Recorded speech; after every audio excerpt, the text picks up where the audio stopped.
Good evening friends, my name is Vikas Kumar. और JSSC JEE में जो आपका जनरल इंजीनियरिंग पेपर है, तो उसका क्लासेस अभी चल रहा है। आपको हर दिन 2 वीडियो जैसा प्रॉमिस किया गया था अध्ययन द एफर्ट की तरफ से, आपको आई होप हर दिन एटलीस्ट 2 वीडियोस अवेलेबल हो रहे हैं। ठीक है, तो उसी क्रम में आज का वीडियो है। आज हम लोग जो है इलेक्ट्रिकल जो पेपर है उसका इंडक्टर टॉपिक जो है डिस्कस करेंगे। इंडक्टर, ठीक है, ये दूसरा एलिमेंट है। जो लास्ट लेक्चर हुआ था उसमें हम लोग रेसिस्टर को कवर अप कर लिए थे। ठीक है, उसके डेफिनेशंस, उसका जो फॉर्मूला है R is equal to rho L by A वाला। ठीक है, फिर मास इलेक्ट्रॉन ये सब पे बेस्ड जो उसका रिलैक्सेशन टाइम पर जो बेस्ड उसका टेम्परेचर कॉफिशिएंट वगैरह है वो सब डिस्कस कर लिए थे। ठीक है, तो आज हम लोग एलिमेंट देखेंगे इंडक्टर। ठीक है, अगर डेफिनेशन की बात की जाए, ठीक है, कहते किसको है, तो बोलेंगे such a device which stores energy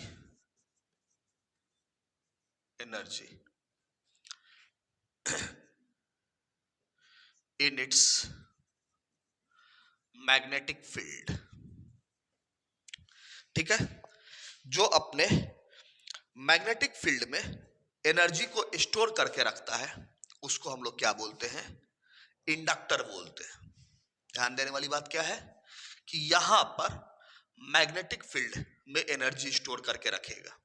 जब हम लोग कैपेसिटर पढ़ेंगे तो वहां पर भी एनर्जी स्टोर करके रखेगा कैपेसिटर, लेकिन मैग्नेटिक फील्ड में नहीं करेगा, वो इलेक्ट्रिक फील्ड में करके रखेगा। ठीक है, तो जब कैपेसिटर टॉपिक डिस्कस होगा तो उस टाइम में हम उसको बता देंगे। ठीक है, तो फिलहाल इंडक्टर कैसा डिवाइस होता है, तो एक ऐसा डिवाइस होता है इंडक्टर जो कि एनर्जी स्टोर करके रख सकता है। एनर्जी स्टोरिंग डिवाइस है ये।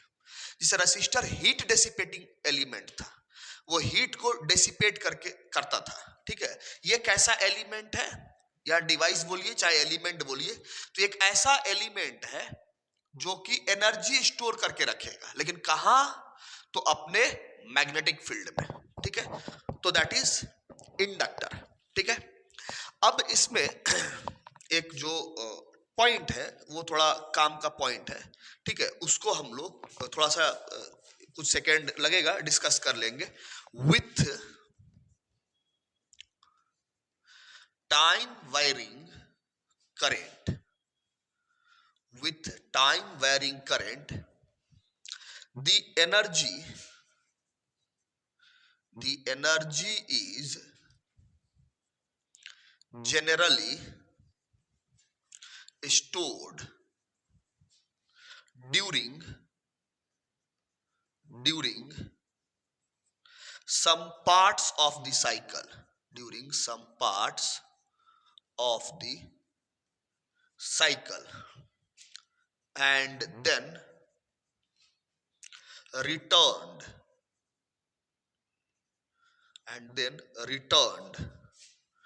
to the source during other cycle। ठीक है, मतलब ये एनर्जी को स्टोर करेगा एक साइकिल में। ठीक है, एसी अगर हम लोग देखें, ठीक है, एसी करंट पर ये काम करेगा, डीसी पर नहीं। ठीक है, तो क्या करेंगे, ये पॉजिटिव हाफ साइकिल में अगर एनर्जी स्टोर करता है, सोर्स से एनर्जी लेता है, तो नेगेटिव हाफ साइकिल में रिटर्न कर देगा सोर्स को। कहने का मतलब ये है, तो टाइम वेरिंग अगर करंट है तो टाइम वेरिंग करंट में ये क्या करेगा, एनर्जी को स्टोर करेगा during some parts of the cycle. इस पार्ट में ये एनर्जी स्टोर किया है, तो इस पार्ट में ये एनर्जी को क्या कर देगा, सोर्स को वापस लौटा देगा। कहां से ये लेन देन का प्रोसेस होता है, मैग्नेटिक फील्ड से। ठीक है, आपको ये पॉइंट्स जो है कॉपी में लिख लीजिएगा।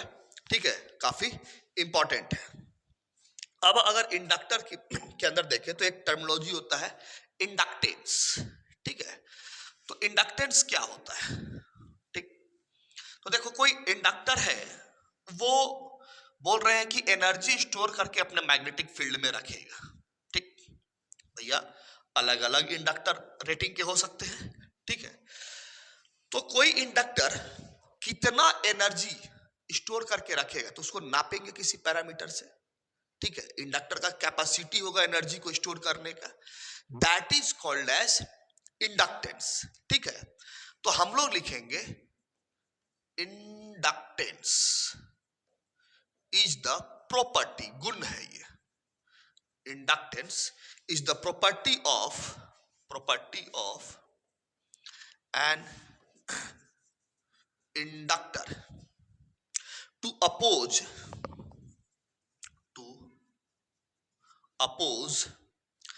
a change in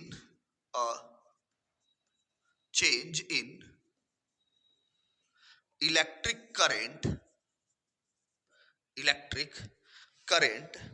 flowing through it, electric current flowing through it when the inductance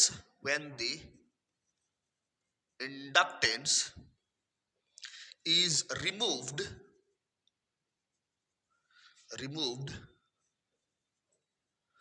from the source,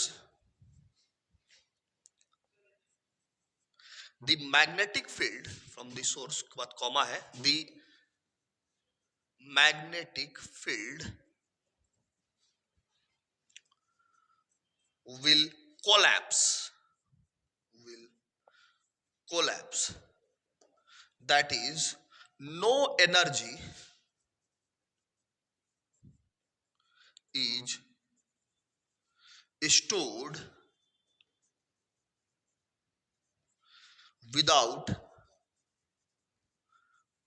connected source। ठीक है, सिंपल सा समझेंगे। इंडक्टेंस क्या है? प्रॉपर्टी होता है इंडक्टर का। इंडक्टर का जो सिंबल होता है ये इस तरह से होता है, this is the symbol of inductor. ठीक है, और इसके इंडक्टेंस को हम लोग जनरली कैपिटल एल से डिनोट करते हैं।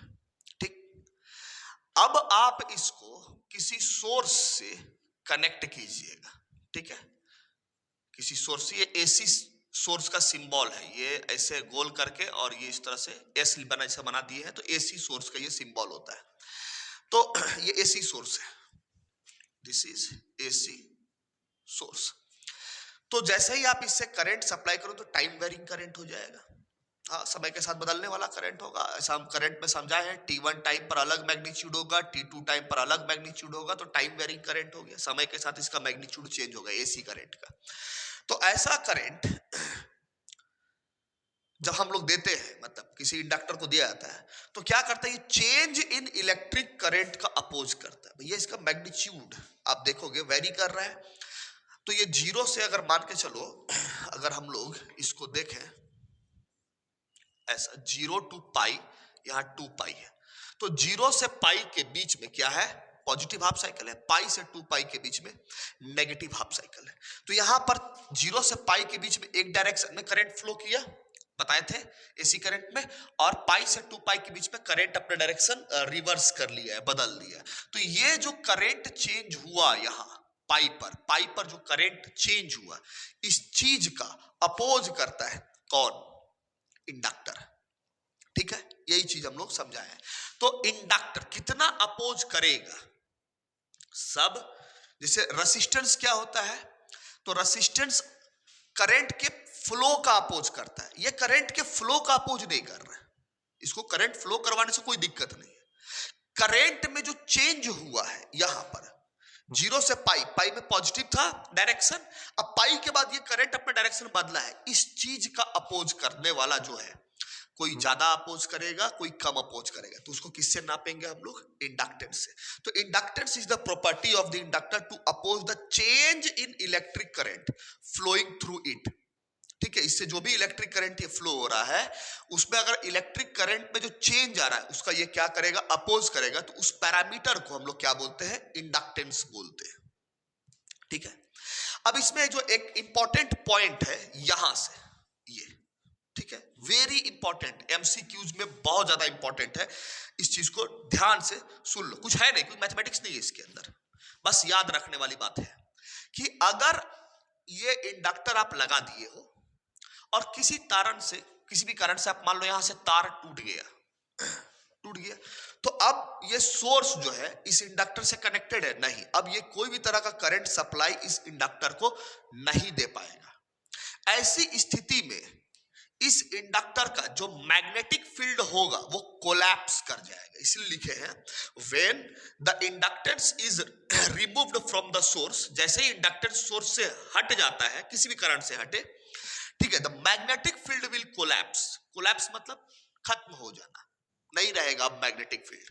अब तुम इंडक्टर में कोई मैग्नेटिक फील्ड यहां खोजोगे तो तुमको किसी भी तरह का मैग्नेटिक फील्ड नहीं मिलेगा, ठीक है। इसका मतलब क्या हुआ, that is no energy is stored without connected source. अगर तुम ये चाहोगे कि बिना हम सोर्स को कनेक्ट किए हुए इंडक्टर में किसी तरह का एनर्जी स्टोर कर ले, तो यह संभव नहीं है। क्यों संभव नहीं है, क्योंकि जैसे ही सोर्स इंडक्टर से डिस्कनेक्ट होता है, इंडक्टर का मैग्नेटिक फील्ड ही कोलैप्स कर जाता है। इसलिए कह रहे हैं कि यहां पर आप किसी तरह का एनर्जी स्टोर करके आफ्टर दैट नहीं रख पाओगे, अगर सोर्स जो है डिस्कनेक्ट कर दिए इंडक्टर से तो, ठीक है। यही सेम पॉइंट हम लोग देखेंगे कैपेसिटर के अंदर, वहां ऐसा नहीं होगा। कैपेसिटर में हम रिस्टोर करके रख पाएंगे, ठीक है। वहां अगर सोर्स डिस्कनेक्ट हो जाए तो वहां पर इलेक्ट्रिक फील्ड जो होता है वो कोलैप्स नहीं करता है, वो रहेगा इलेक्ट्रिक फील्ड। ये बहुत ही इंपॉर्टेंट पॉइंट है, आप याद रखिएगा इस चीज को कि इंडक्टर में अगर इंडक्टर सोर्स से हट गया तो उसकी मैग्नेटिक फील्ड कोलैप्स कर जाएगी, देन फिर इंडक्टर में किसी तरह का आपको एनर्जी देखने को नहीं मिलेगा, स्टोर्ड एनर्जी। लेकिन जब कैपेसिटर हम पढ़ाएंगे वहां पर फिर इस पॉइंट को लिखेंगे, वहां पर अगर आपका सोर्स हट भी जाता है कैपेसिटर से तो कैपेसिटर का इलेक्ट्रिक फील्ड कोलैप्स नहीं करता है। नतीजा यह होता है कि सोर्स हटने के बाद भी कैपेसिटर में स्टोर्ड चार्ज के फॉर्म में एनर्जी आपको मिलेगा, एनर्जी आपको वहां देखने को मिलेगी। इस पॉइंट को याद रखना है, ठीक है। चलिए अब क्या है, जो एसआई यूनिट बात करें इंडक्टर के इंडक्टेंस का, तो इंडक्टेंस का एसआई यूनिट जो होता है हेनरी होता है, ठीक है।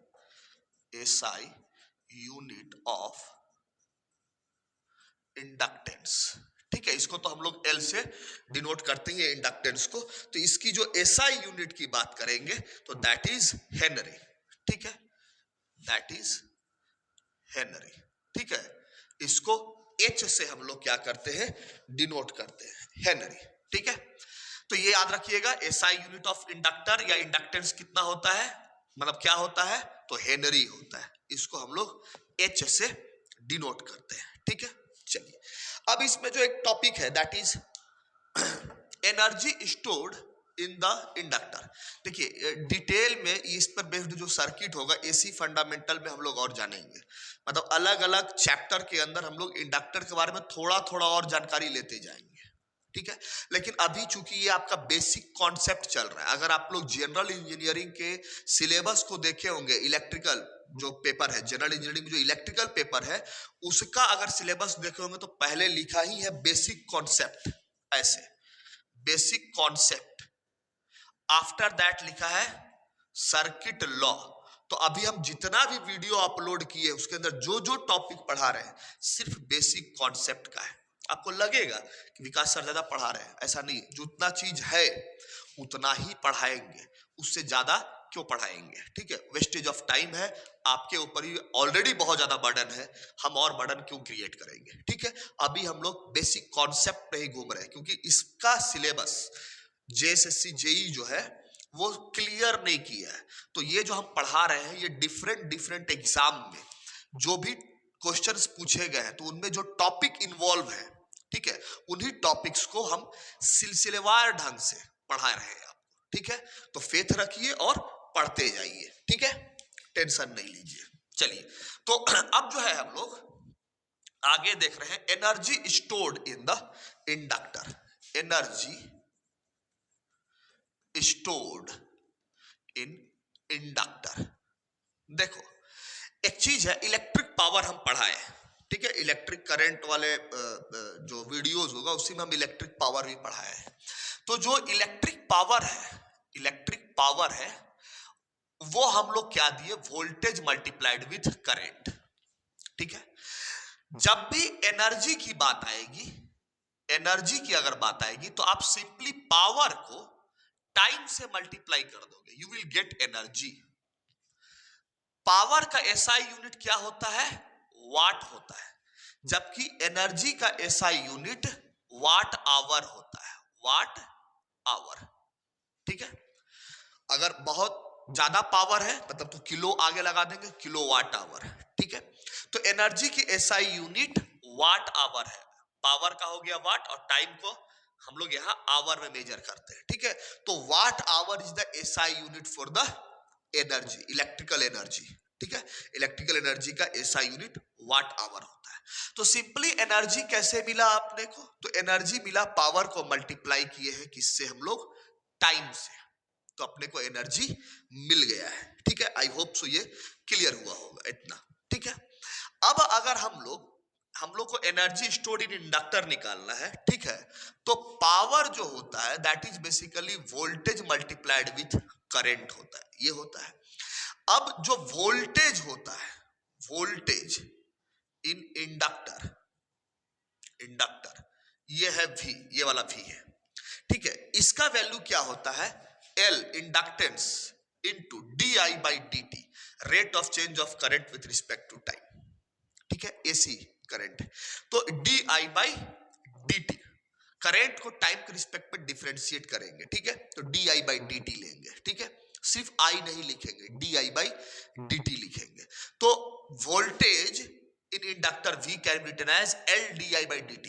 तो ये हो गया हमारा वोल्टेज इन द इंडक्टर, याद रखिएगा, ये आगे भी जरूरत पड़ेगा। ठीक है, अब अगर हम लोग यहां से पावर देखें, ये पावर, तो V का वैल्यू हम लोग क्या लिख सकते हैं, LDI बाई DT, ये V हो गया, और फिर क्या है I, थोड़ा सा अगर सजा के लिख लिए तो ये हो गया LI बाई DT, ये निकल गया मेरा पावर।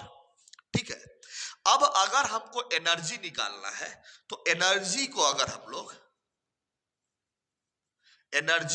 हम लोग इंडक्टर के लिए WL, L stands for inductor का एनर्जी, क्योंकि आगे चल के वो कैपेसिटर का भी तो एनर्जी देखने को मिलेगा। तो हम लोग क्या किए, इंडक्टर का अगर एनर्जी निकालेंगे तो हम लोग क्या लिख सकते हैं, उसको WL सिंबल दे दिए। ठीक है, अब एनर्जी क्या होगा, simply power multiplied with time होगा, यही होगा।